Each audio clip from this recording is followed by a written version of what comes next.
Hello, welcome or welcome back to my channel. Today we're going to be talking about how being with Lord Debling has not only its disadvantages but also some advantages. But my point still remains that if you end up with Lord Debling, you will be a married single mother. First of all, Lord Debling is not an ideal choice for a woman who wants to receive love and to give love. And that is someone like Penelope. She is a complete romantic, and I don't think she's gonna be okay with a man who just comes in and out of her life and having to raise kids alone.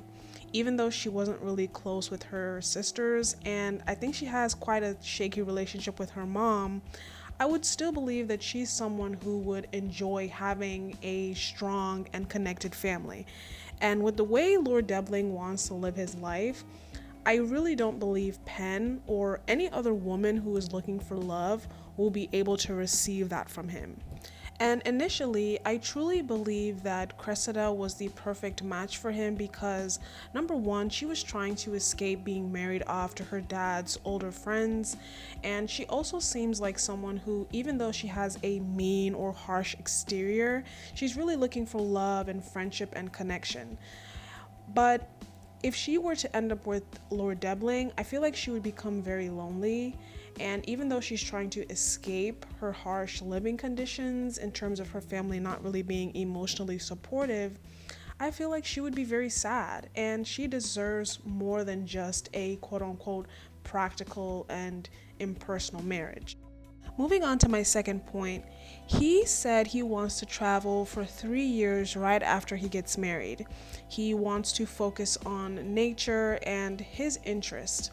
However, that means that Penelope or whichever woman gets pregnant by him and they have kids, she's going to be raising the children alone. And the children are going to grow up without having a present father figure.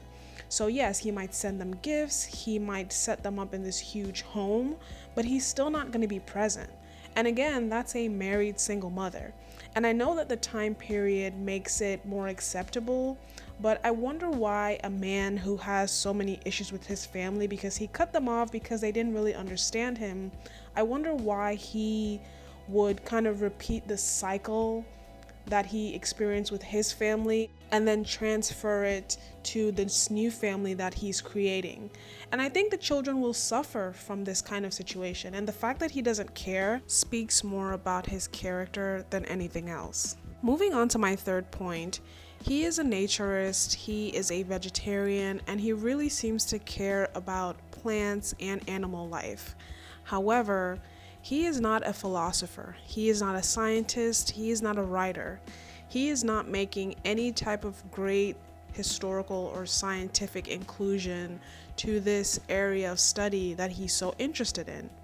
And because of his great wealth, it means that whenever he travels, it's not because he's contributing towards this area, he's doing it for fun and he's doing it because he enjoys it.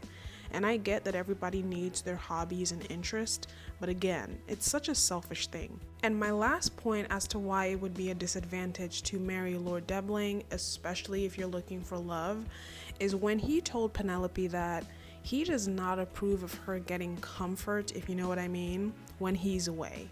Again, he's going to be away for 3 years immediately after they get married, and he will subsequently travel once they get married.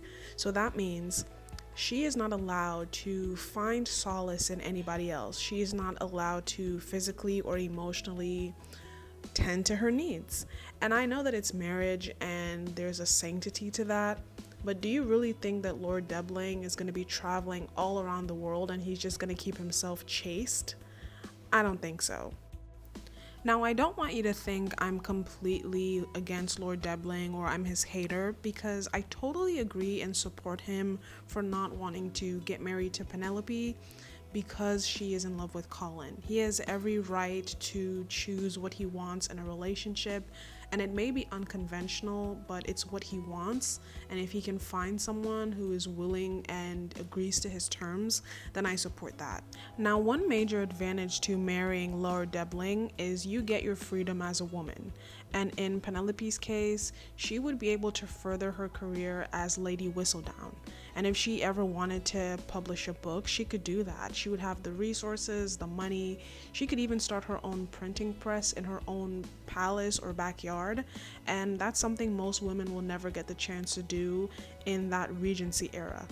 If they wanted to start their own book club, if they wanted to get an education, they wouldn't be able to do it. Their interest would always come second best to focusing on their husbands. So that is a major advantage to marrying Lord Debling. He gives you that freedom and he gives you that space. Now, for a woman in that time period who was forced to get married just because she has to, and probably doesn't want kids or doesn't want a lot of kids like Violet Bridgerton, that woman has 8 kids. I have no idea how she does it. This would be perfect because you're less likely to get pregnant if Lord Debling is away for 3 or more years at a time, and maybe the little time that you do have together to get intimate, I mean, it's not always going to be fruitful, so you're looking at maybe a kid or 2 if you try your best. And yeah, for a woman who wants to have just a few kids and also doesn't want to go through the process of childbirth, because at that time, with medical care being at its all-time low, it would be really unsafe for you to have a lot of kids or multiple kids so closely together. And I think during that time, there were no contraceptives, and it would probably be very hard to get your hands on any that existed.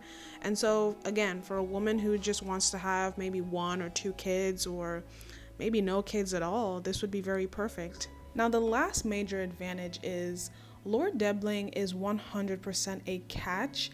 And in terms of social positions, he's pretty up there. He is a lord and he has the biggest mansion in Mayfair. It is not easy to come across a man that wealthy, who is titled, who is middle to young aged, and good looking. So not only would his future wife benefit for this high social rank in terms of money and of course his position, and she would also be envied by the ton, her family would also level up. They would be well respected, they would get money, and of course, it makes them look good in public. So if you made it this far into the video, thank you so much for watching. I would love to hear your opinions in the comment section down below. If you enjoyed this video, make sure to like, subscribe, and hopefully I'll catch you in my next video.